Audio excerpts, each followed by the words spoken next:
Hi, welcome to Xavier University Center for Women in Business and the Xavier Leadership Center Leading the Way Women in Business series. Today, we're going to be talking with women leaders and how they're navigating during this unique time.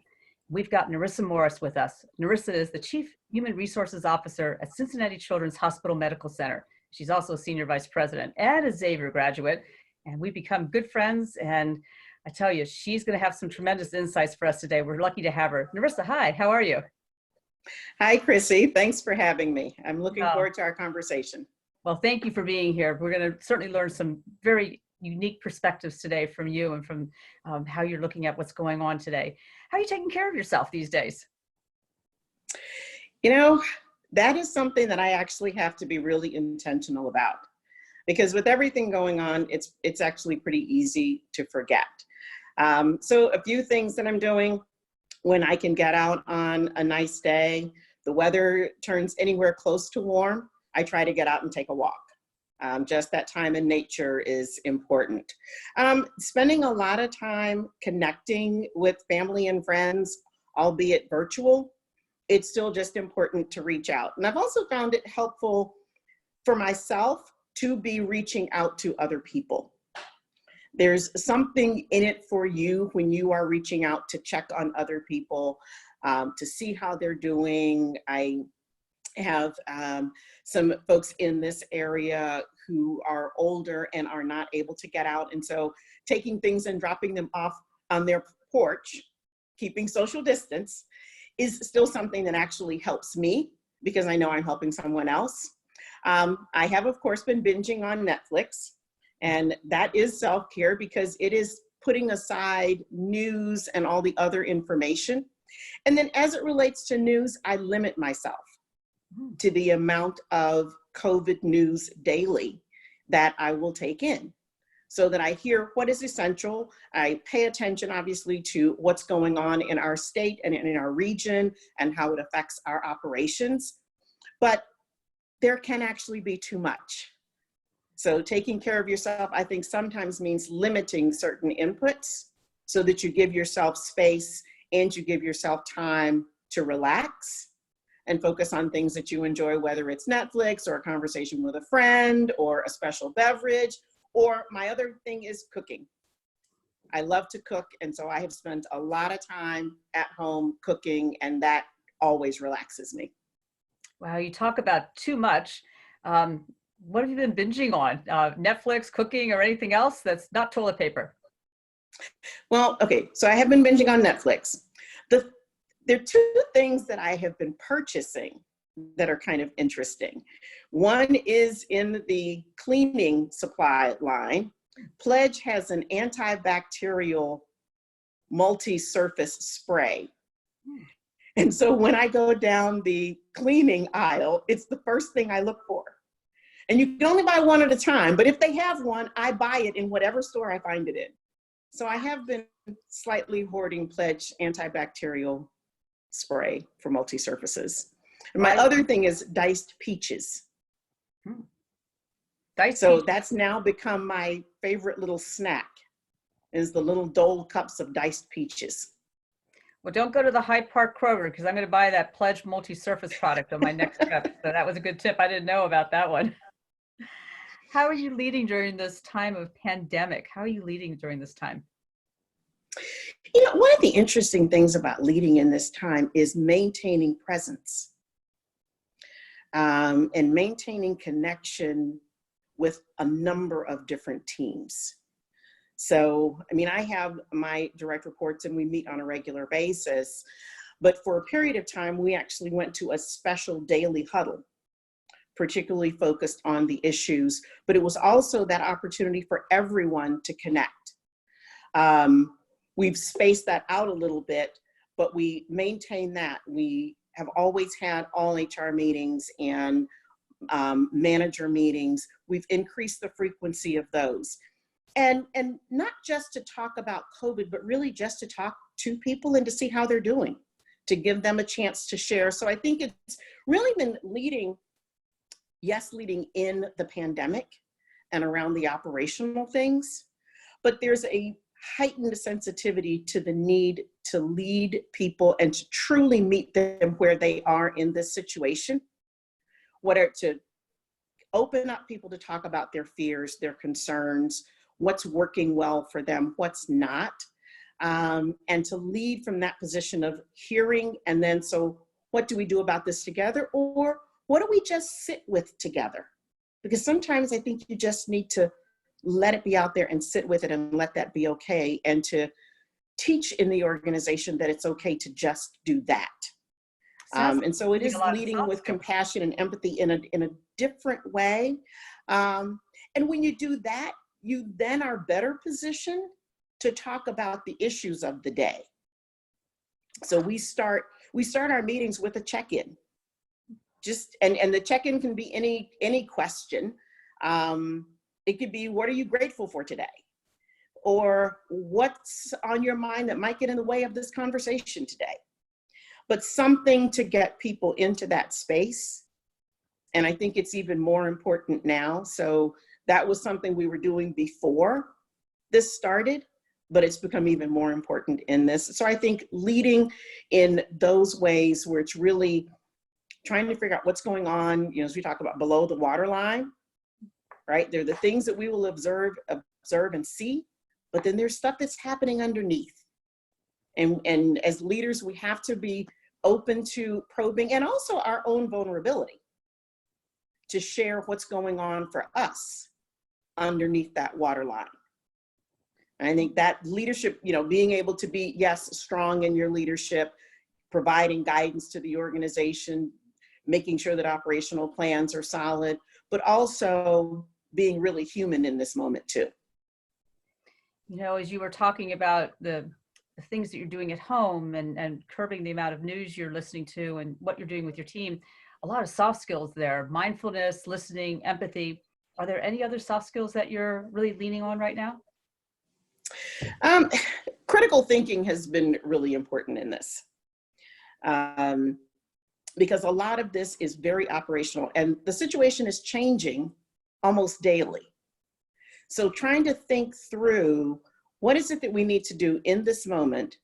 And to the best of our ability, how do we prepare? So what does it look like to think about that to an end state? And recognizing that some of those end states are going to be short term. So defining practices for a period of time that may change in the next period of time. But right now, how do we get the best process together for thinking of what our options are? What does it mean to the way that we do business today? What could it lead us to in terms of the way we do business in the future? Craft that path, but don't be so wedded to it that when an announcement comes out, when something in the business shifts, that we can't shift with it. So I spend a lot of my time thinking about what and how, but really, why will we do this? And what will it mean for us in the future? And making sure as we're solving problems, that we're solving the real problem, not what appears to be the symptom of it. Today, I think we have to get to real issues quickly and come up with solid plans for those, even if we will need to evolve those plans as the situation continues. So it sounds like you're combining a lot of soft skills with hard business acumen skills. The most important business acumen skill that you're really leaning on right now is what? Really, there are a couple. I mean, obviously my area is HR, so I am focused on the people side of the business, but you can't focus on the people side of the business without focusing on the business. And so there's a lot of focus on the operations, really understanding the finances and the impact that this has on that, as well as how we operate. So a lot of my time is really trying to understand what are the operational challenges that we're facing and how will those then be different in terms of how we work through our people processes to support employees, to keep employees safe, to maintain ongoing programs in a different kind of environment. So it is thinking about the essence of the business and then thinking about how do the people components come together to make all of that possible. We are still very mission focused. And so we don't in this forget that we have multiple missions that we're still here to serve. We are education, we are research, we are clinical care, and we have a huge responsibility to our community.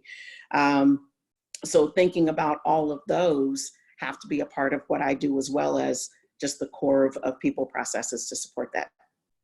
Wow. Nerissa, if you could turn back the clock and give the Nerissa from 10 years ago some advice on how to navigate during a pandemic, what advice would you give her?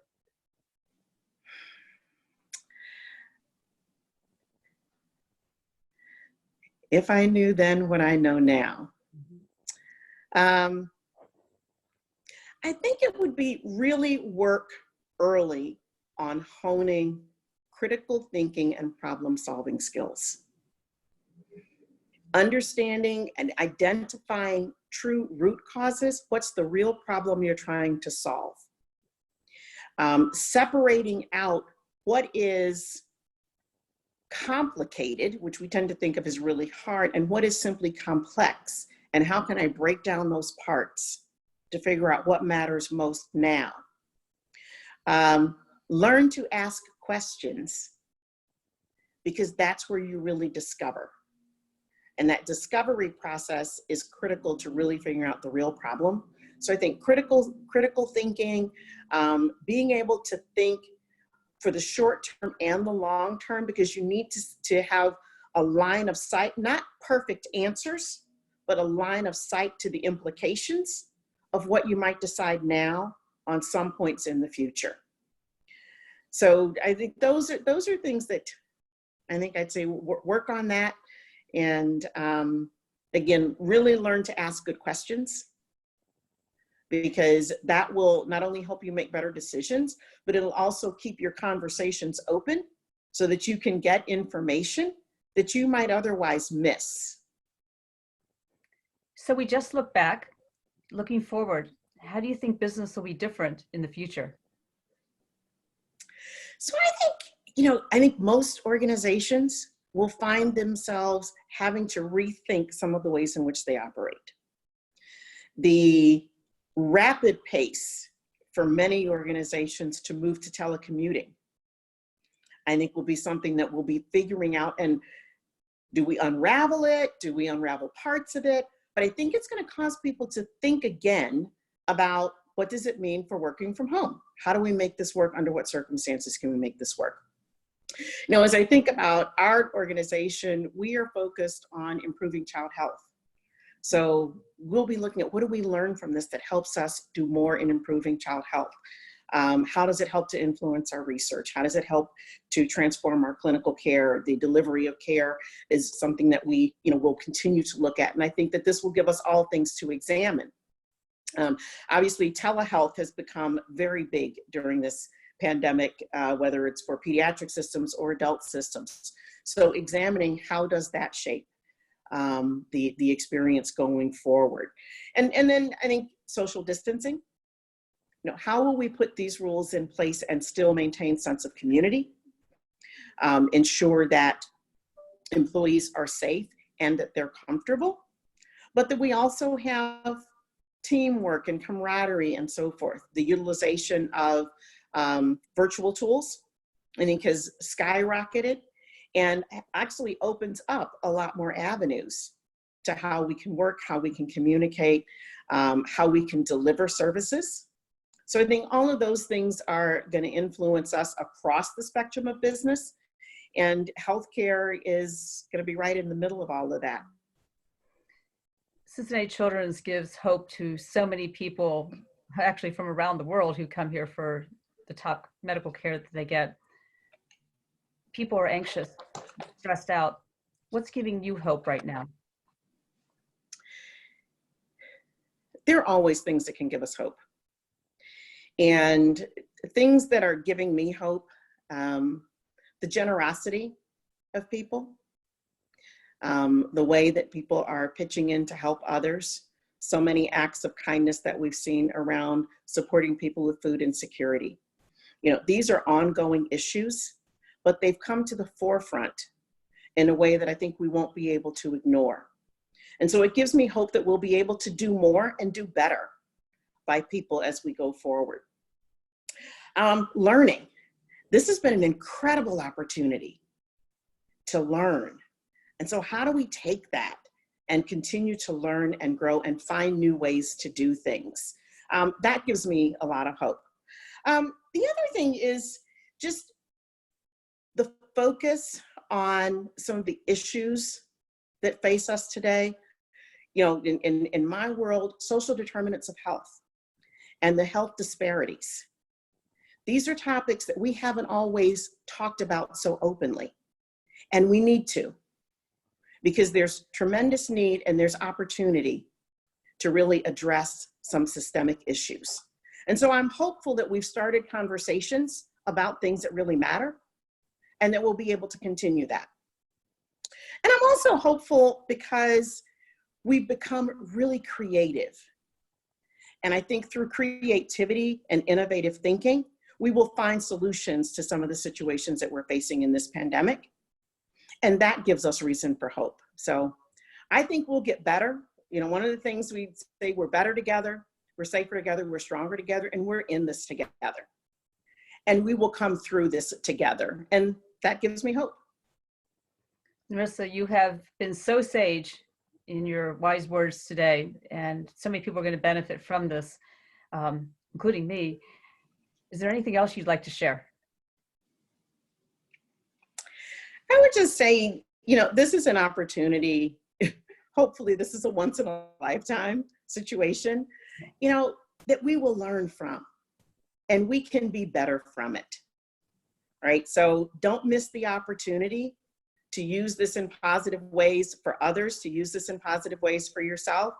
And, you know, think about what you will take forward from this and what's the story you want to tell when we come to some point of the other side. What's the story you want to tell? And make sure it's a really good one.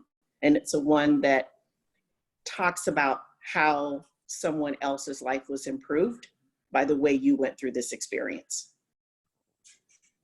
Nerissa, thank you so much. On behalf of Xavier University and myself, Chrissy Barr, you've given us so many things to think about and so many takeaways today. Thank you for being with us today. Thank you.